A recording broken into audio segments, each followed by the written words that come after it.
Hello everybody. It seems like these days people are buying AR-15s and other like rifles faster than the manufacturers can build them. So we thought we'd make a short disassembly video for our viewers so that those who do not have experience with the AR-15 and have purchased one will have the capability to take it apart, disassemble it, clean it, and maintain it. The first thing, of course, whenever you're handling any type of firearm or weapon is to ensure that it is completely safe and that there are no rounds in the chamber. So just pull the charging handle, and if nothing flies out, you always want to make sure you do a visual inspection. And if you want, you can do a tactile inspection also, which is stick your little finger in there and make sure there's no brass.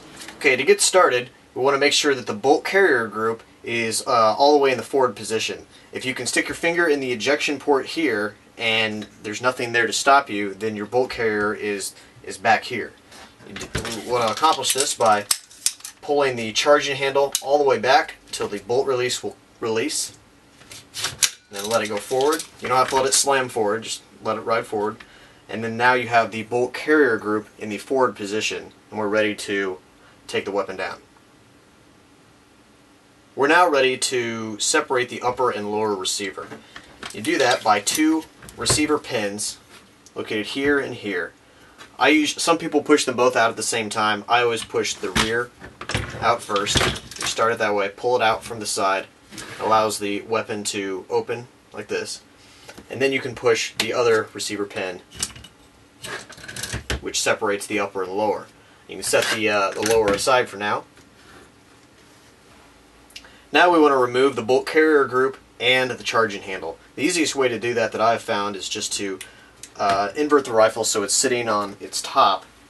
You pull the charging handle out about 2 or 3 inches, which pulls the bolt carrier group out with it. You can then move the bolt carrier group out and the charging handle out. Set the upper aside.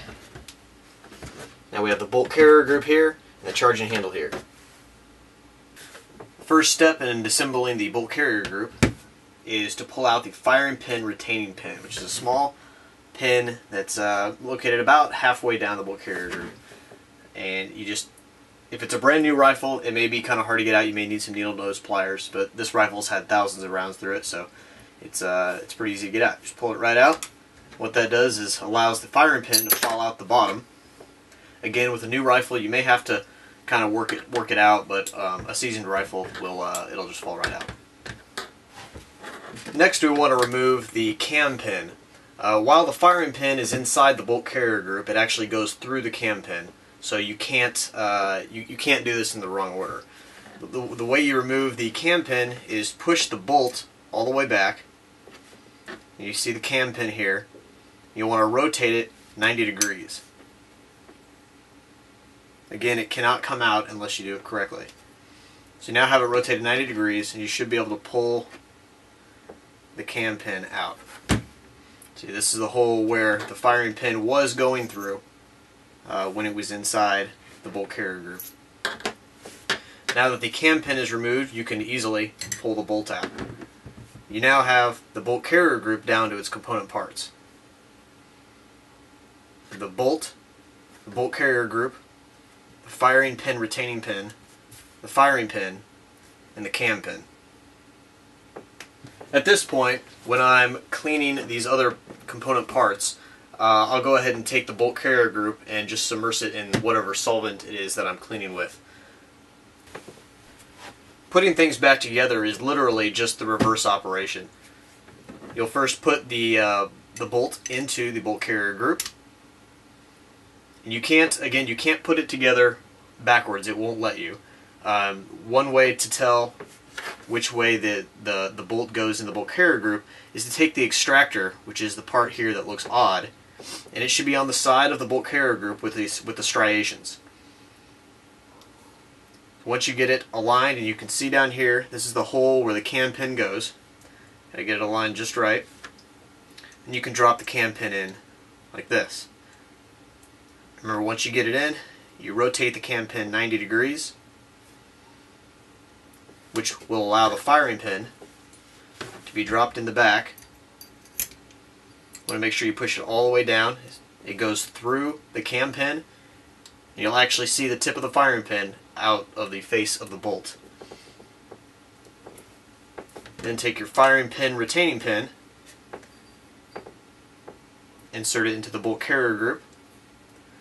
Again, make sure the firing pin is all the way forward, or else it won't properly retain the firing pin and it will fall back out the bottom.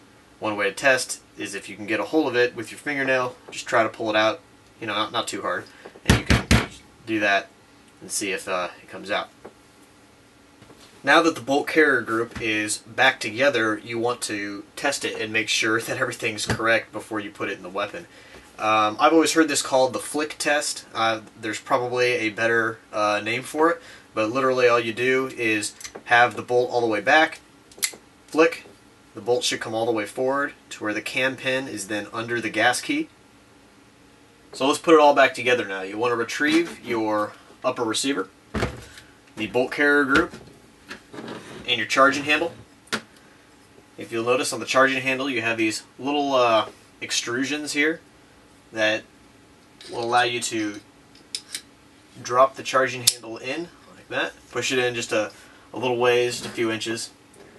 When inserting the bolt carrier group, you want to make sure that the bolt is forward. Of course, if you just did the flick test, then it should be in the forward position. Drop the gas key on the bolt carrier group into the channel on the charging handle. It should allow you to then just push the bolt carrier group until you get the snap. Okay, so now we're almost done. Get your lower receiver and your upper receiver. And again, some people like to do both receiver pins at the same time. I always like to put my lower in first, or I'm sorry, the forward pin first. Then allows the weapon to hinge. Close it as so. Push the rear pins all the way in. Make sure they go all the way through. And there you have it back together. At this point, you just want to do a quick function test. Pull the charging handle forward and back. You made sure there was no brass in there. Get the click. Everything's good. If you want, you can put some snap caps in your magazine. If you don't know what a snap cap is, it's just a fake bullet made out of plastic. Doesn't do anything. Put the magazine in. Rack. Rack again. It should eject. You should put another one in. Rack again. It should eject. And then lock back. Well, there you have it. A disassembly guide for your AR-15. As you can see, it's not very complicated at all. It could be easily done in the field with no tools if you had to clear an obstruction or replace some component or something like that. If you have any questions, feel free to leave them in the comments and we will try to answer them as best we can. Thanks for watching.